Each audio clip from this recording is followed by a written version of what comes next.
गुरुची सावली गुरु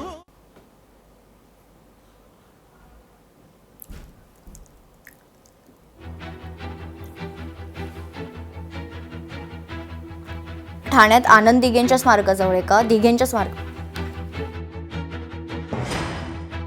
दृश्य आपण पाहतोय। यावेळी उपमुख्यमंत्री एकनाथ शिंदे ठाण्यात दाखल झालेले आहेत। धर्मवीर आनंद दिघे यांच्या स्मारकाला खरं तर अभिवादन करून यावेळी शिवसेनेचे कार्यकर्ते आणि पदाधिकारी पुढच्या कार्यक्रमासाठी रवाना होत आहेत। यावेळी उपमुख्यमंत्री एकनाथ शिंदे यांच्यासह परिवहन मंत्री प्रताप सरनाईक देखील उपस्थित आहेत आणि अनेक शिवसेनेचे पदाधिकारी आणि कार्यकर्ते मोठ्या संख्येने यावेळी उपस्थित आहेत। आनंद दिघे यांना अभिवादन करण्यासाठी आता उपमुख्यमंत्री एकनाथ शिंदे या ठिकाणी दाखल झालेले आहेत। आज धर्मवीर आनंद दिघे यांची जयंती असल्या कारणाने त्या निमित्तानं आज त्यांचा खरं तर आशीर्वाद घेण्यासाठी या ठिकाणी उपमुख्यमंत्री एकनाथ शिंदे हे दाखल झालेत।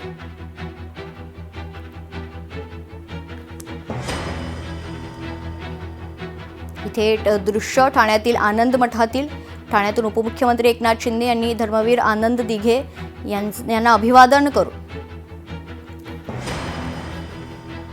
तर ठाण्यातील आनंद आश्रमात उपमुख्यमंत्री एकनाथ शिंदे यांनी आनंद दिघे यांना अभिवादन केलेलं आहे। या वेळेला उपमुख्यमंत्री एकनाथ शिंदे यांच्यासोबत परिवहन मंत्री प्रताप सरनाईक देखील उपस्थित आहेत। लोकशाही मराठी ऐका, पहा, जागरूक रहा।